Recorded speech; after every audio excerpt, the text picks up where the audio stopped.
One man, who is not featured in this documentary yet, remains one of the most powerful organised crime figures in Nottingham. For legal reasons, we shall call him the taxman. The taxman is a legend in his own right, controlling the money end of drug dealing throughout the East Midlands. He also has legitimate business interests stretching across the country. Many drug dealers who need collateral for the products they need to smuggle into the UK will go to the taxman for funding. It is a profitable route for them if they believe they can turn around their drugs quickly to beat his extortionate interest rates. If their shipment gets busted, they know what to expect. They may be in debt to the taxman for the rest of their life. The taxman prefers his borrowers not to pay up in full, so the bills keep going up along with the interest. He is known to take protection money when business executives come to him seeking help after being pursued by other crooks. On one occasion, a businessman who was being threatened by the Bestwood cartel approached the taxman to sort it out, saying he was not prepared to pay the cartel, but would pay the taxman if he could deal with it. Taxman said it would cost a couple of grand to do it, and, true to form, the matter was sorted. The businessman was not aware that the taxman had split the money with the Bestwood cartel. The taxman had business dealings with other villains such as Wayne Hardy, Dave Francis, and members of the Dawes cartel. He was probably worth in the region of £50 million.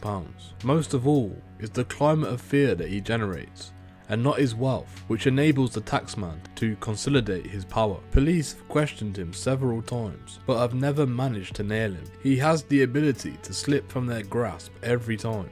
On one occasion, National Crime Squad detectives came close after they stumbled across what they believed was a multi-million-pound money laundering exercise.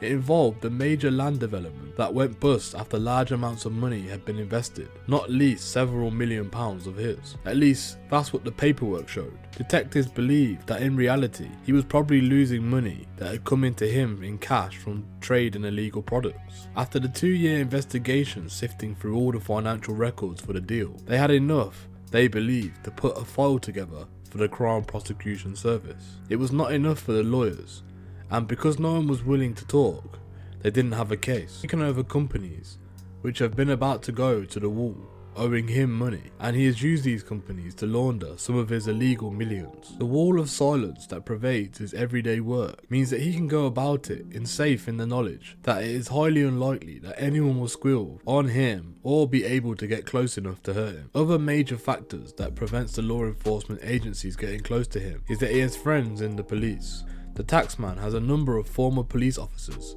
who he can call upon for help, and some of them have even gone to work for him. One senior officer said, "I'm getting sick and tired of losing officers," and then the following day I find out that they have gone to work for him, the taxman. It often means that he is aware whether we are snooping around him, and he can then adapt to any investigation and close up any chinks in his armoury. He is able to legitimately have large amounts of cash going through his books at any one time, and that is the kind of business that drug dealers like best of all. It means that they can wash the money and it cannot be traceable without an extremely determined investigation. The taxman also knows that senior police officers are loath to sanction any major investigations into him for fear of failing and falling foul of expensive lawyers he can afford to hire. He is well respected and known by almost all the major villains in Nottingham, and by many legitimate businessmen as well. He does not overtly display his wealth, but lives comfortably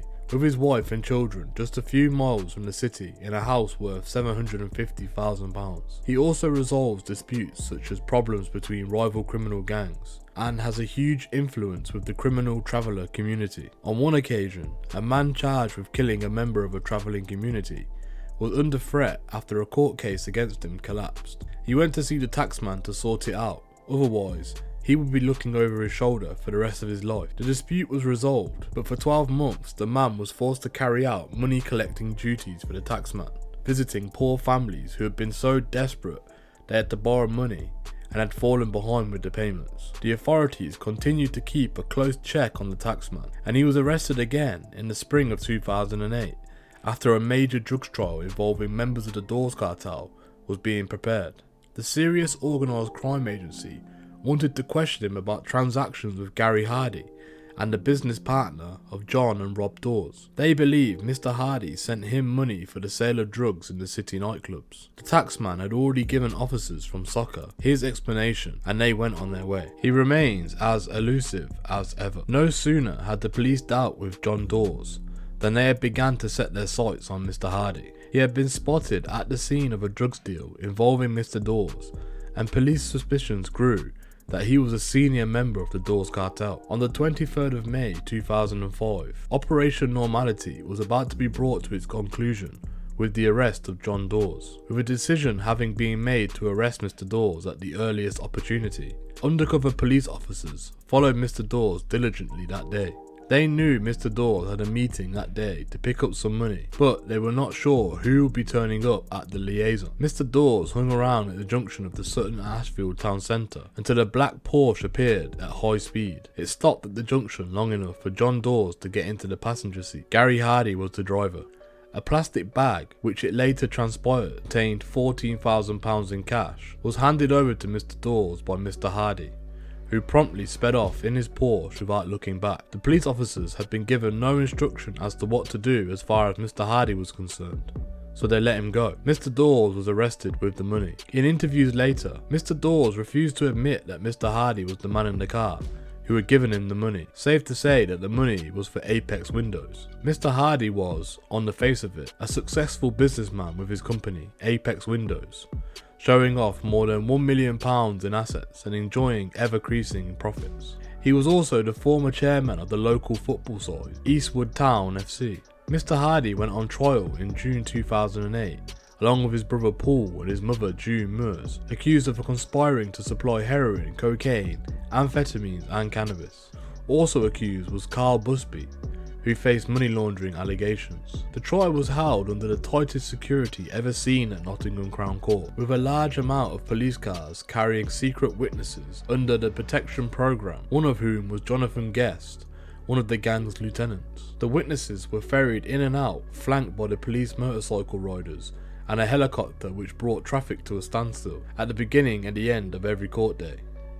Mr. Guest had pleaded guilty in 2002 to conspiracy to supply amphetamines and cannabis, and possessing £150,000 worth of heroin. He was still serving his 12-year sentence in 2006 when he decided to approach a solicitor in London and then got in touch with Crime Stoppers from prison. He spoke to Notts Police in November 2006. Mr. Guest told the courtroom how he was kidnapped and moulded into an organisation, sent on drug runs and left in charge of amphetamines factory in Colwick. The former university student became involved in the drugs trade over an unpaid business loan to Rob Dawes. He told how Mr. Dawes had pointed a gun at his head because he could not sell the Range Rover to pay off the debt. Mr. Guest then became desperate, stole one of his grandparents' cheques and wrote it out for £15,000 to give to the man. Mr. Dawes told Mr. Guest the cheque had better not bounce, as he was going to put it through a car dealership in Kirkby and Ashfield belonging to Gary Hardy. When the cheque did bounce, Mr. Guest knew he was in deep trouble and his debt continued to increase. As the problem developed, I ended up taking more money from my grandparents to pay off the debt, Mr. Guest told the court. I believe it was £40,000 in total. That was just a figure they came up with. I was in debt to them, they owned me. Returning from a holiday, Mr. Guest knew Mr. Dawes would be waiting for him. They took me away in a car. I spent 6 months in an attic, in a house more or less under lock and key. Mr. Dawes would also pick up Mr. Guest from the house and use him as a bar prop, ordering him to get drinks at the bar and then taking him back to the house. As their trust grew in Mr. Guest, he was given a Renault Clio and trusted to deliver cash, sometimes to Rob Dawes and sometimes to John Dawes, in bundles of £1,000 notes.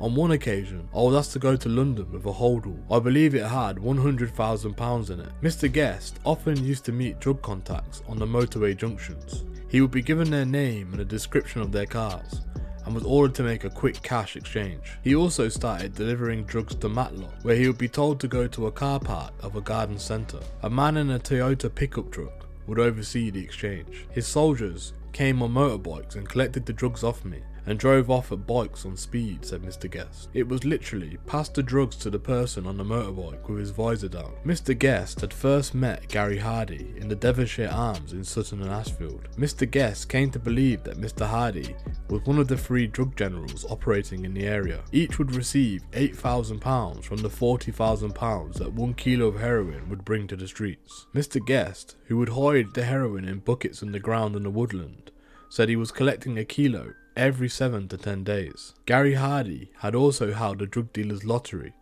for a Mercedes car that he owned. 30 tickets were sold for £1,000 each, and among those who brought one each were David and Colin Gunn. The winner was determined by the bonus pool number each week on the national lottery. The trial heard how Mr. Hardy was one of the 3 generals of the Dawes cartel. Witnesses who had been part of the gang told how they were often asked to keep watch over a lorry trailer containing cocaine worth up to £30 million and hundreds of kilos of amphetamines and cannabis. Mr. Hardy himself had a fleet of luxury cars, which could not have come from his legitimate business dealings. Richard Latham QC, prosecuting, said, "Gary Hardy, we suggest, for at least 10 years leading up to the arrest on the January 4th, 2007, was a major player in the drug scene in Nottingham and the north of Nottingham. He had a cash-rich lifestyle, a stable of hugely expensive cars, Porsches, Ferraris and Mercedes, and he bought and sold properties,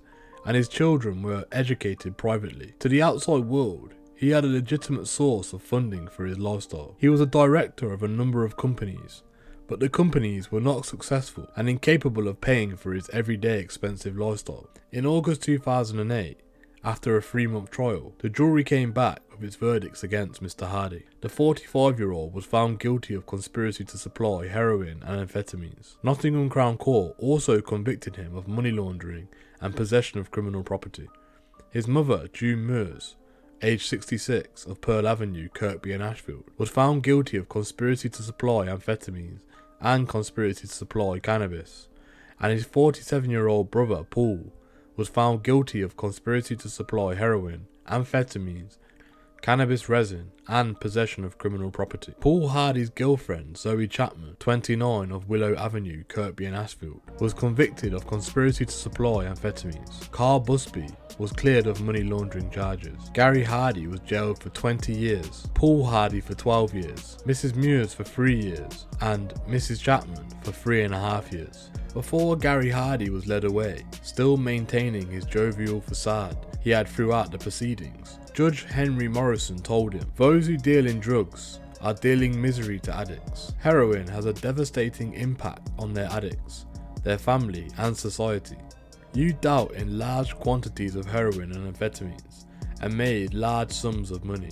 It was easy profits for you, but it also means a long sentence. However, you are not in the same league as John Dawes. You will serve 20 years in prison." In August 2008, 2 more Dawes cartel members were jailed. Gavin Dawes, a 30-year-old cousin of John and Rob, was jailed for 15 years for involvement with a £14 million heroin consignment found in a garage in Ruddington, just outside of Nottingham. Nottingham Crown Court heard how Mr. Dawes was laundering at least £1 million a month for his cousins. Fellow gang member Brian Peck was jailed for 12.5 years after both men pleaded guilty.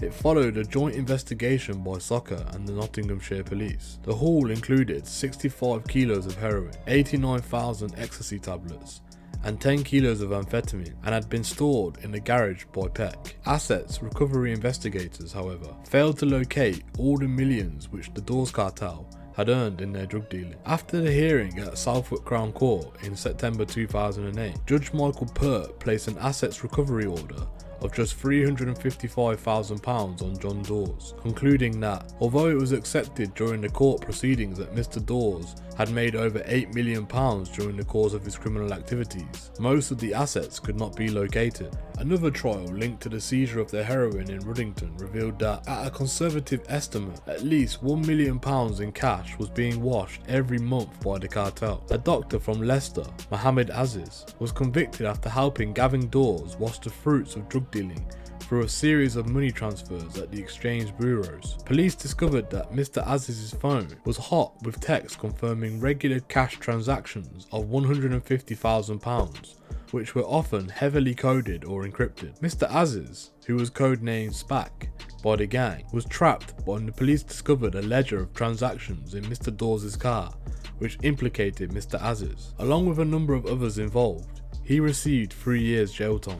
In January 2009, another one-time associate of the Dawes cartel, who had built up his own drug smuggling operation, was caught by Dutch police as part of a British-led operation. Anthony Spencer, a 61-year-old career criminal from Coventry, had spent 40 years of his adult life behind bars, but was still organising shipments of amphetamines and cannabis to Britain. Saga and the Dutch monitored his Midlands-based gang and bugged mobile telephones as they talked in code about the product being moved from Amsterdam to the UK. They used words such as garden work and green paint for cannabis, paperwork for money, and DVDs, CDs or film for synthetic drugs such as amphetamines. They also used words such as horse and jockey to discuss when drugs were being transported or when the couriers were arriving or leaving. As Mr. Spencer made one more trip to finalise the details of the shipment, armed Dutch officers moved in on him and the drugs stored in the farmhouse just outside of Amsterdam. During Mr. Spencer's trials, details emerged of the technologies now being used by organised crime. Mr. Spencer's defence team presented the trial judge with a skeleton argument claiming that a roving bug had been utilised by the Dutch at the request of Saga, and planned to argue that the intercept of the evidence gained was inadmissible. Dutch investigators and telecommunication experts were flown into the UK in preparation to defend the intercept evidence. Under the Regulation of Investigatory Powers Act, which governs surveillance and eavesdropping in the UK, telephone intercepts material is inadmissible as evidence in a British court unless it is recorded overseas, and then only with proper authority of that foreign state. Telephone bugs usually intercept audible material while a phone call is in progress, but anomalies in the material received by defence barristers in the Spencer case indicated that the police were able to record conversations taking place even when a call did not appear to be in progress. In a legal argument to the trial judge,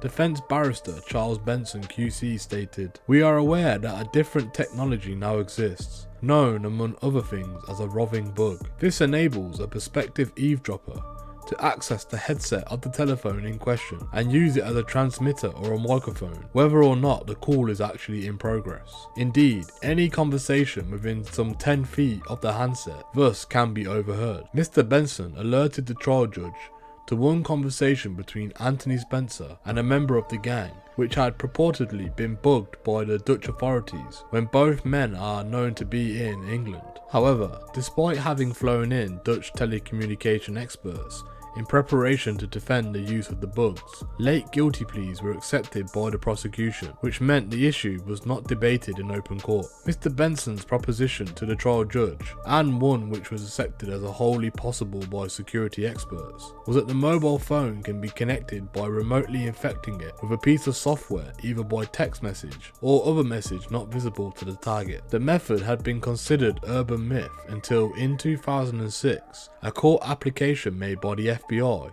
in a case against 2 mafia families revealed that the roving bugs were being used in the United States. In 2009, the US National Security Agencies voiced their fears that the European-based terrorists and organised criminals had been turning to Skype software, which allows phone calls to be made over the internet as a way of thwarting the state eavesdropping. Mobile telephones, unlike personal computers, have no firewalls, making them easy targets for the implanting of rogue software through text or other means. The technology has been available for a number of years, and to my knowledge, was first used by the FBI against mafia targets, one security expert said. Basically, if you have the phone number and the IMEI number, the International Mobile Equipment Identity number, of the target, and you have the collaboration of the phone network service providers, a piece of software can be installed which turns the mobile phone to a roving microphone, or as a roving bug as it is known. The software can be installed physically or remotely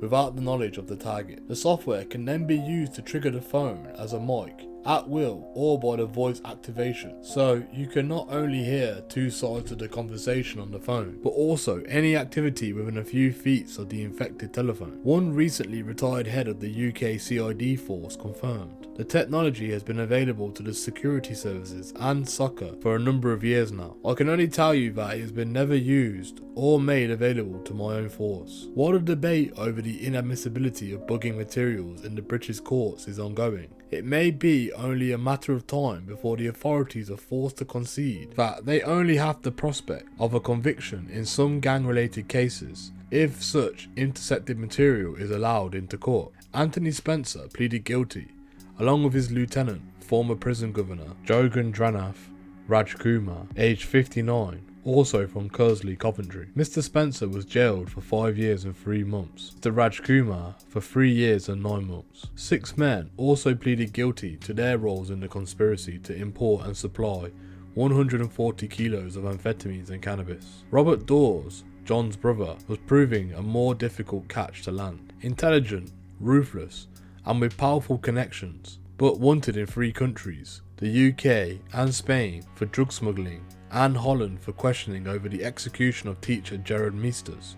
He escaped arrest until June 2008, when he was caught when he flew into Dubai from Spain. The Spanish authorities had been after him for several months in connection with a multi-million-pound haul of cocaine. Caught up in the Dawes' sting, which had been conceived, planned, and executed by officers of the soccer, was an innocent British pensioner. Trevor Wade wakes every morning in the small cell of Leon, northern Spain, which has become his home since September 2007, and wonders what he has done to deserve his misfortune. Trevor is no spring chicken. He is entering his late 60s and has a history of poor health, including prostate cancer, angina, and a crumbling spine. He and his wife Anne and their 2 children were looking forward to a quiet retirement when Trevor's ill health forced him to give up his first work as a lorry driver and then his work for a private firm of investigators. When a supposed friend asked him to accompany him to help him out with some driving on a 4-day trip to Spain, he worried about leaving his family for a few days, but Anne convinced him to take a break, told him that it would do him some good and would get him out from under her feet for a bit. But the decision was to propel Trevor and his family into a nightmare of momentous proportions. Trevor had known Carl Hayes for some 8 years through the haulage business and thought he knew everything he needed to know about him, but he had no inkling that Mr. Hayes had become indebted to the cartel run by Rob Dawes and had been working for them more than 5 years, helping to smuggle drugs and launder money. As far as Trevor was concerned, when he set out from his Lincolnshire home in September the 5th, he was simply helping out Mr. Hayes by doing a bit of driving from England to Spain so that Mr. Hayes could pick up some payments due for the fruit and vegetable transports he carried out between Valencia and the UK. After an uneventful journey through France, the Mercedes car the 2 men were travelling in began its journey into Spain. As they approached Madrid, Mr. Wade was told by Mr. Hayes that the car was overheating and he needed to pull over to allow the engine to cool. In a letter from his cell in Leon, Spain, Mr. Wade explained what happened next. When we pulled up, I got out the car to stretch my legs, and then I saw this man approaching Carl, who was still in the car, and began talking to him. All of a sudden, Carl got out the car and handed his keys to the man, who then got in and drove off. I couldn't believe what I was seeing and asked Carl what it was all about. He said, "It's okay, he's English and he's going to check the water system for me." I told him he's crazy and he would never see the car again. I was puzzled, but he assured me that the car would come back, so then we went back to the bar for a coffee and to wait. After about 45 minutes, the car came back and the Englishman now had another man with him travelling in a red Ford Kia. The 3 of them all began talking and I just kept out of it, thinking this was none of my business. But when I got back in the Mercedes, I noticed a large carton on the back seat of the car which had not been there before. I alerted Carl to it and he said it was nothing to worry about, that it was just cigarettes which other men had asked him to bring to Valencia. I knew Carl transported fruit and veg from Valencia, so I assumed that this must be where he was going to pick up the money that was owed to him. We drove off from the coffee bar and the red Kia was in front of us. Carl said the other 2 men were going to show us a road out towards Valencia as far as the service station a few miles away. I knew we needed some more diesel, so I said no more. When we got to the service station, Carl got out to fill the car up while I went to the service station to pay. After paying, I walked back out, and then just as I was about to get into the car, I was grabbed from behind and pushed against the car. I could see Carl on the floor surrounded by other men, and they were all armed. At first, I thought the petrol station had been robbed and that they wanted our car as a getaway, but then I realised as they handcuffed us, as well as the men in the red Kia, they were plainclothes policemen. Unbeknown to Mr. Wade, the carton in the back of the car and 5 others in the boot contained 200 kilos of cocaine with a purity of 82%. It was worth £7 million wholesale, or approximately £22 million at street value. Mr. Wade, along with Carl Hayes, Andrew Cunniff, another British subject, and a Colombian, was charged with requiring to distribute cocaine. Saga had Mr. Hayes on their radar for more than a year, and having allowed one shipment through, had tracked the Mercedes car electronically from Boston, Lincolnshire to Madrid. Also in their sights was another British lorry driver, Brian Kelly. As the job progressed, Saga investigators sent communicators to their counterparts in Madrid, detailing what they knew about Mr. Hayes and Mr. Kelly, and linking them both to rob doors. One Saga officer stated, "Our information indicates that Brian Kelly, born on the 20th of April 1954, is en route to collect 100 kilos of cocaine from Spain and transport it to Belgium. After receiving a legitimate cargo, Mr. Kelly will then go on to meet Mr. Dawes' partners in Madrid and collect another 100 kilos of cocaine. We have received information that Carl Hayes, on behalf of Mr. Dawes, has travelled by car to Spain this afternoon to be able to see that the lorry meets its destination. The following day, a new note was sent by Saga to Madrid. Our information indicates that Mr. Hayes is travelling to Spain to supervise the delivery of a quantity of cocaine to Brian Kelly. We suspect that given the distance of travel, that Mr. Hayes has a travel companion. We suspect that the last time Mr. Hayes did this journey, he collected the drugs and passed them on to Mr. Kelly. Mr. Wade's case was backed by statements made to Saga by Carl Hayes and his partner Paula Sharp, who ran the transport firm Saga suspected had been used by the Dawes cartel. Mr. Hayes claimed he was acting as an agent provocateur to try and nail members of the drug gang after his son had died from a drugs overdose. He has been visited in the Spanish jail at least 5 times by Saga officers who had offered to help him to get a reduced sentence from Spanish prosecutors in return for information about Robert Dawes. I have made it clear in my statements that Trevor's involvement in this situation was as a favour to me to help me drive from the UK to Spain, said Mr. Hayes. As a friend, I should have made all the facts and the full intentions known to him. Had I done so, I'm sure that Trevor would not have been in my car with me that day. Trevor and his family don't deserve this, and if he were to die in prison, the damage to his family would be unimaginable. More corroboration that Mr. Wade was innocent came from Paula Sharp, Mr. Hayes' partner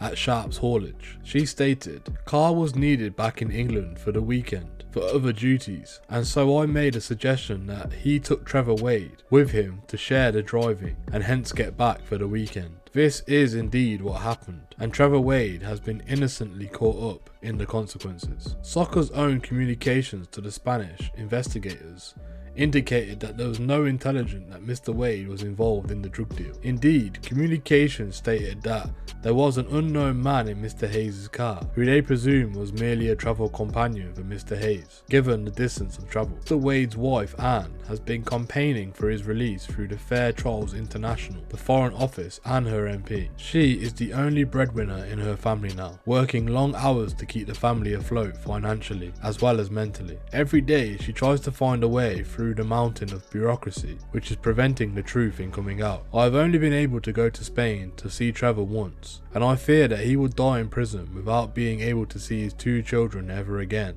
I am at the end of my tether. There is in no way that Trevor would have agreed to accompany Carl Hayes if he thought he was doing anything dodgy. I just can't believe that this has happened. I keep thinking I will wake up and it would all have been a bad dream. But this has been going on for 2 years now. Now Trevor has been told it will be another year in prison before his trial even starts. He is just being left to rot in prison, while the guilty ones are either going to go free or being offered cuts in their sentence. The Foreign Office and Fair Trials have been doing what they can. Soccer have not been very helpful. Soccer officers have been to visit Carl Hayes at least 4 times in prison in Spain, and have told his ex-wife they have agreed a deal for him which will give him a reduced sentence in exchange for his information. I have asked them why they have not been to see Trevor, and they have told me it's because he is not involved and has nothing to offer them. The whole thing stinks, particularly when you look at the way the British government did everything they could to help free the Lockerbie bomber and get him back to Libya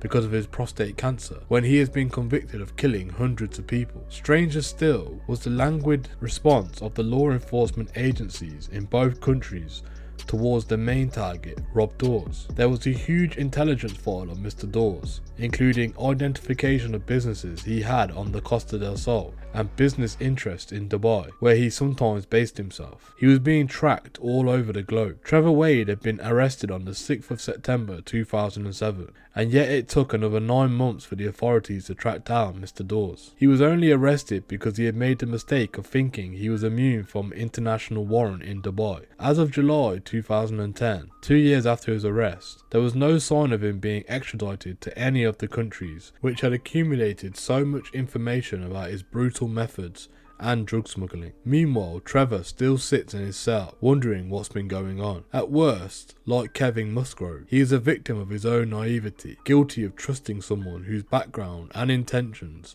were concealed from him. He learnt the hard way that no matter how closely one follows the letter of the law, it sometimes pays to be more careful about who your friends and business associates are. Prison life in Leon would have broken many lesser a man, but what he lacks in physical strength, he makes up in mental fortitude. He and his supporters are determined to see him back home with his family. Every evening, he gets to make a 5-minute phone call. During one of these calls, he told of his daily routine. We get up at 7:30 AM, and then it's down for breakfast, which is usually a cup of coffee and a 2-inch piece of sponge cake. Lunch can be anything from a bowl of soup, which is usually tinned French beans mixed with water, and a roll. 2 days a week we get some fish, which is boiled to nothing, and a bit of liquid, which is usually cold and slimy. We usually don't get any fresh vegetables at all. Anything is army surplus tin stuff, which comes from the barracks nearby, I guess. If we are lucky, we sometimes get a sausage or a slice of fat pork belly at the weekend. The only thing I can honestly say I look forward to is a bit of Spanish tortilla we get sometimes. There's no kind of work or education regime here like you might get in a British prison. They stick us outside in the yard for a few hours every day, and in the winter and spring it's bloody cold sometimes. There is nothing in the cells except a bunk and a chair and a table I'm sharing with 3 other people. There is no distinction between prisoners here. I am in with terrorists on one side and paedophiles on the other. Bloody scary at times. Trevor's situation contrasts sharply to that of Gavin Dawes, cousin of Rob and John Dawes. He was, at the time of Mr. Wade writing the letter, residing in HMP Loudon Graham in Nottinghamshire. He has good 3 meals a day, access to an Xbox, Sky Television, and a phone in his ensuite cell. Mr. Dawes is serving 15 years. Amazingly, he has access to his own Facebook page from his prison cell, and, in his own word, is living a life of Riley. He may well be out in 5 years, and allowed to go on home visits in 3 or 4 years. Meanwhile, Soccer insists they cannot extend any further help to Trevor Wade. Soccer has an obligation, under the relevant statutory disclosure provisions, to make available to Spanish prosecutors any material in our possession that would assist in Mr. Wade's defence or undermine the prosecution's case, said a spokesman. But the proceedings in relation to Mr. Wade and Carl Hayes lie firmly within the jurisdiction of the Spanish authorities. We do not have the authority to offer a benefit to any prisoner on behalf of another jurisdiction. As in the case of Kevin Musgrove, it is to be hoped that justice will one day be served. Mysteries continue to surround the disappearance of James Brodie, the man who pulled the trigger in the Marion Bates murder. Rumours, some wild, circulated regarding Mr. Brodie's fate from the day he disappeared, including that he was shot dead on Colin Good's orders 24 hours after the botched jewellery raid, and then he was fed to pigs, or that he was buried under new buildings on the site of the old Sporting Chance put, or that he fled and is now safely hiding out in Portugal, Spain or Ireland. In October 2007, there was a fresh appeal for his whereabouts, but all inquiries, which even had police digging up farmland in Finland, drew a blank. Rumours also circulated that an extensive dig was carried out on a land in Bidworth and was connected to the search for Mr. Brodie's remains. Either way, the police remain convinced that Mr. Brodie was executed within 48 hours of Marion Bates' death because it was feared his capture would bring down the rest of the gang.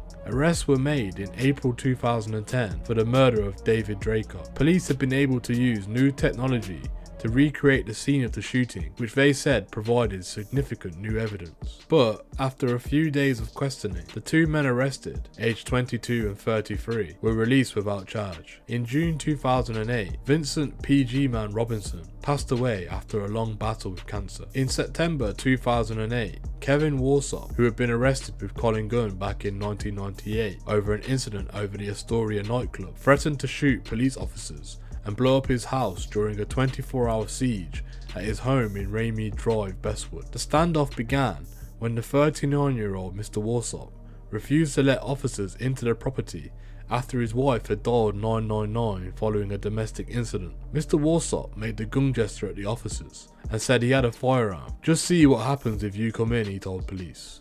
"Just see what happens to the first one of you that come through that door." A nearby school was closed off the next day as the siege continued. Homes were evacuated and the gas supply to his house was cut off. The siege eventually came to an end when 5 officers entered the house and arrested Mr. Warsop after a struggle. No gun was ever found. Mr. Warsop was subsequently jailed for 21 months after admitting making threats to kill and threatening to damage property with intent to endanger life. Nottingham Crown Court heard that the father of the 2 young children had been taken parenting courses while in prison and intended to move from Bestwood to avoid criminality. He recognises, even knowing where his roots are, that he's going to have to move away if he's ever going to put his past behind him, said his barrister. On the 1st of February 2010, an inquest into the deaths of Joan and John Sterland finally got underway, 5.5 years after they perished so brutally on that sunny day on the East Coast. Nottinghamshire police had already agreed to pay the Sterland's children compensation amounting to less than £20,000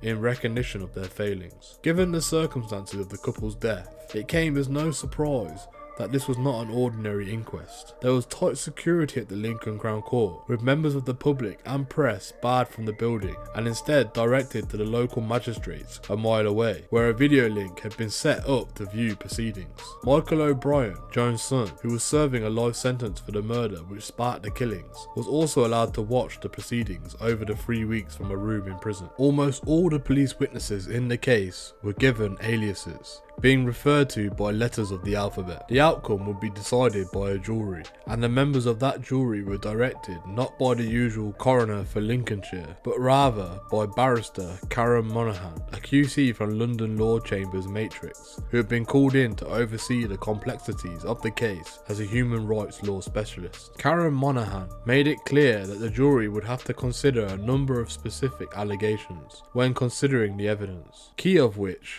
were whether police corruption had played a part in the deaths of the Sterlands, and whether police had failed in their duty towards the care of the couple. From the outset, it was clear that the covert nature of the investigation into the Bestwood cartel had hindered the normal flow of information and intelligence within the police force about any threat to the Sterlands. Secrecy had been so tight that the senior investigating officer heading Operation Utah, the probe into the guns, did not even know who the Sterlands were until the news reached him of their murder. Other police witnesses said that their belief within the force was that the murders were beyond the capability of the Bestwood cartel. As one senior officer put it, Mr. Gunn usually sought out and injured those who were involved in organised crime. As far as they were concerned, the punishment shootings being carried out on the estate at the time were a case of bad on bad. Yet, one former detective superintendent pointed out that early on in the investigation into the crime empire, intelligence suggested Mr. Gunn had a team of hitmen, at least 6 shooters, who were willing to carry out jobs in return for payments or drugs. This list included Michael McNee and John Russell. Added to this,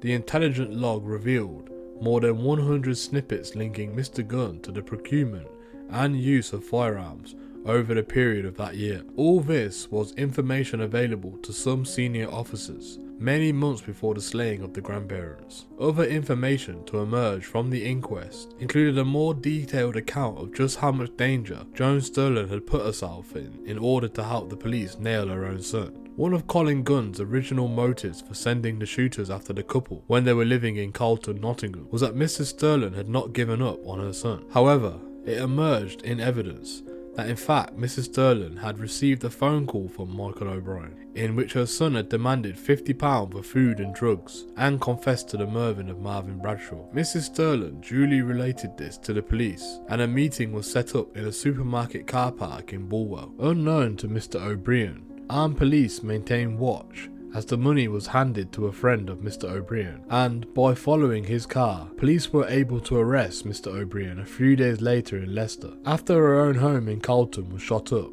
Mrs. Sterland asked Nottinghamshire police officers to make it known to Mr. Gurn that she had helped police trace her son. Officers refused the request, saying it was not appropriate. Perhaps most controversially, it emerged that the police told Joan Sterland that they could not give her protection because she had refused to give them a signed statement implicating her son. Nick Gargan, Deputy Chief Constable at the National Policing Improvement Agency, told the inquest that the witness protection arrangements for the couple were poor and inadequate. He said it was wrong that officers had given Mrs. Sterland the impression that she could only get protection if she made a statement against her son, and other solutions had not been sought by senior officers. Command level officers had not considered the option of threat to life policy, something in place at the Metropolitan Police, where they could have given the Sterlands more protection without going into witness protection. Not only did they not offer the required level of protection, it emerged that there was a record of new Lincolnshire safe house addresses on a Nottinghamshire police computer at least 3 weeks before the murder. A prison inmate who had drug dealings with the Gunns claimed the addresses had been compromised by DC Charles Fletcher, but an anti-corruption officer stated that although Mr. Fletcher had logged onto the computer about the Sterland's old addresses at the Carlton after the shootings in 2003, he had not accessed the computer for the Trustthorpe's addresses. It was conceded that the information about the addresses eventually came from a British Telecom employee making a reverse X directory number check. When the jury returned with its verdict, after more than 3 weeks of evidence, there was an inevitability about the result. All 6 major failings, Nottinghamshire police were identified by the jury, which also found British Telecom had failed the couple. Police had failed to take reasonable steps to protect the couple, failed to put inadequate protective measures in place at their Trustthorpe home, failed to manage intelligence and information properly, failed to investigate the reprisal attacks after the murder of Marvin Bradshaw, failed to perform a proper risk assessment on the couple,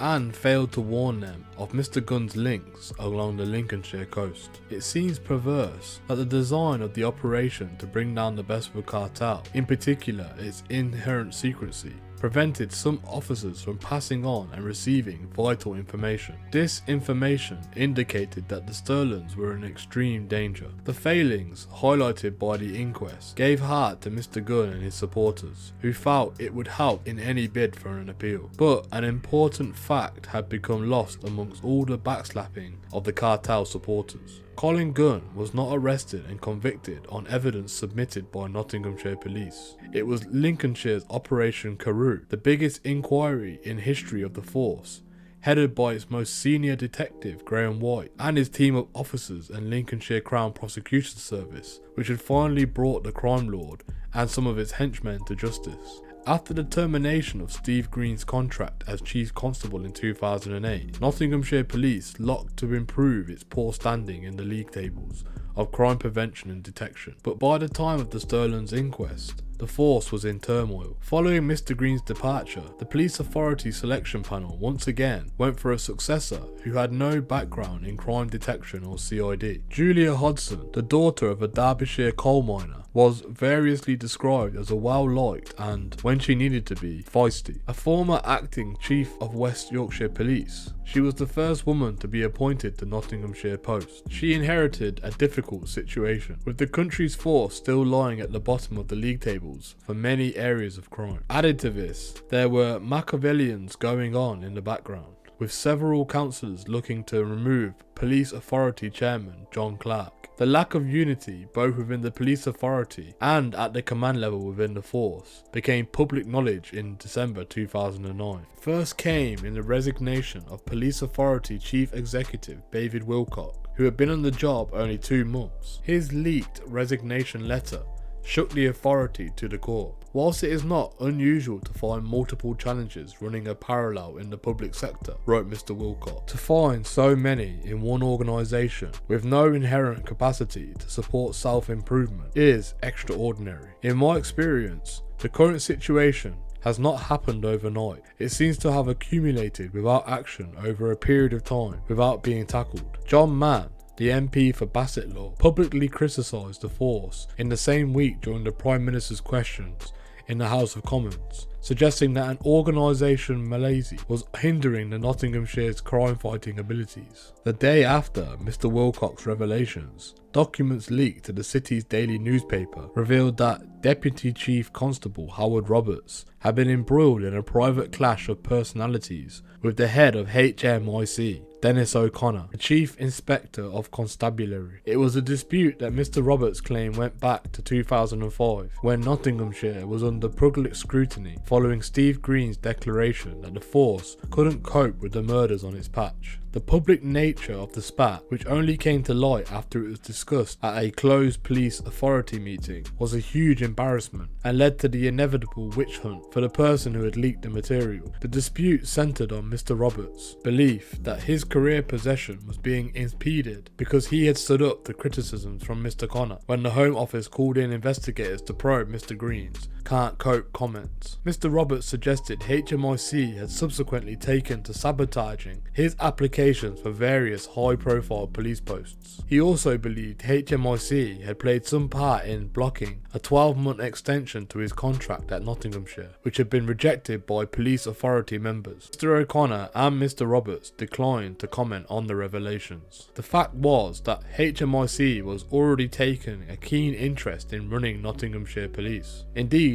it had been gazing over the shoulders of Nottinghamshire Police Authority and command team since 2005. Some even felt its presence was hindering the ability of the Chief Constable to make robust decisions and resolve some of the problems besetting the force. I think Julia Hodgson has got her work cut out to deal with the mess she was left with, one former senior officer said. She could have not foreseen the malevolent political landscape which has been building around the force for the last few years, ever since Steve Green's ill-advised outburst. The chapter of Nottingham devoted to meddling and muddling outside influences, all of which appear to be speeding up to the march towards a crisis. HMIC finally showed its public hand when a Daily Telegraph article speculated that some authority that Julia Hodgson's job was on the line and that the force was locked in a cycle of underperformance. HMIC admitted it was monitoring Nottinghamshire closely and was working with it to produce an improvement plan. Before the end of January 2010, HMIC declared it was facing an enduring issue of Nottinghamshire Police's underperformance and that a team of experts would be sent into the county to plan improvements which could be enacted within 90 days. It was an unprecedented move in policing terms and one which placed a question mark on Miss Hodgson's long-term future. A team of experts included 2 current chief police constables and a police authority chairman from outside the forces, the chief executive from British Transport Police Authority, and a captain of industry in Tony Wilkinson, former chairman of the Wilkinson hardware stores. It would be headed by Adam Penn-Burton from the Cabinet Office, who had recently overseen the biggest shake-up in history of the civil service. Before the team had completed its findings, the police authority chairman of 10 years, John Clark, announced he would be stepping down. At the same time, he denounced the leaks from the police authority, which he said had been referred to Derbyshire Police to investigate the offences under the Data Protection Act. I'm fed up with information getting out and being blamed for poor performances when I'm in a non-operational position, he said. I can't work with information I'm given, be it details of counter-terrorism or organised crime, if someone within the organisation is leaking information. I'm proud of my record in helping achieve the reduction in crime in Nottinghamshire, but on a day-to-day basis, there are people out there trying to undermine.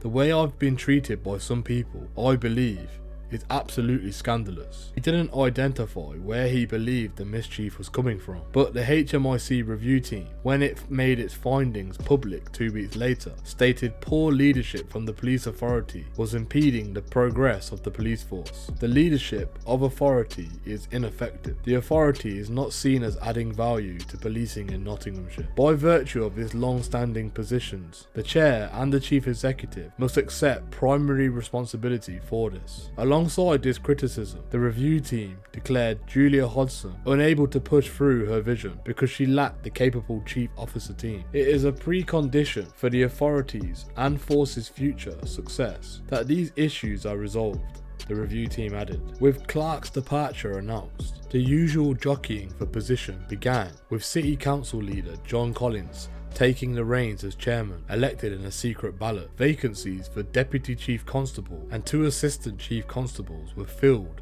to strengthen Miss Hodgson in the top corridor. Before that had happened, the latest HMIC report into Nottinghamshire branded the force as the worst in the country. It could not sink any further. Some officers speak of a deep malaise in policing in this country, one that may have much to do with our social changes that have taken place among police officers and law-abiding public in the past 4 decades. A former head of CID from a force close to Nottinghamshire said that he had begun his 30 or so years in the force living among a community he actually served, pounding the streets as a beat bobby, as many officers did. He got to know his community, he drank in the local pub most evenings, and he gathered intelligence on who was who and who was doing what. He made sure he was present in the community he lived in, as an individual, as a family man, as a neighbour, but as above all, as a police officer. And he was respected. Even if he had to arrest someone he had been talking perfectly fine with the previous day. He said, what happened was, as time went on, police officers' pay got better and officers stopped living on the estates. They didn't want to live there because they could afford to live somewhere else. And all the police's houses that were on the estates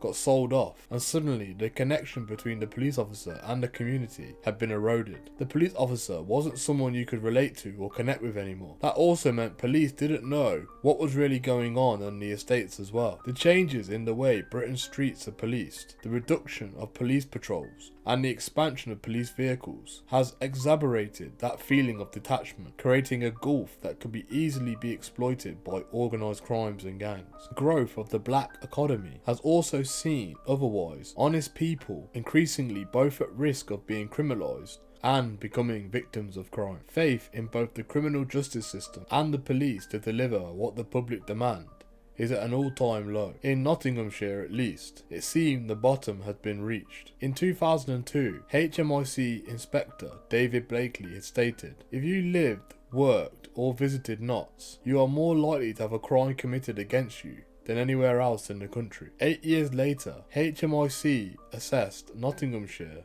as the worst force in the country, and only in Greater Manchester or London were you more likely to be a victim of crime. It seemed that Nottinghamshire's outlaws still ruled the roost. In March 2010, Janice Collins, the mother of Brendan Lawrence, finally saw his killer brought to justice. After 8 horrendous years, she watched as Renee Sapon, aged 29, a gang member from the St Anne's area, received a life sentence with a minimum 22-year term. The judge, Mr. David Clark, was reminded to reflect on how Brendan's death had been the start of so much pointless tragedy in the city. This killing in February 2002 was the first killing by shooting of a young black victim on the streets of Nottingham, he said. It was not to be the last. The killings that followed gave this city a reputation as a lawless place. Men are now serving long sentences for those offences, and Nottingham is throwing off that unfortunate reputation. It has taken a long time to get a conviction. The jury had failed to reach a verdict at the previous trial of Mr. Sarpong and had found another defendant not guilty. This time, the relief for Janice Collins was evident as she shouted "yes"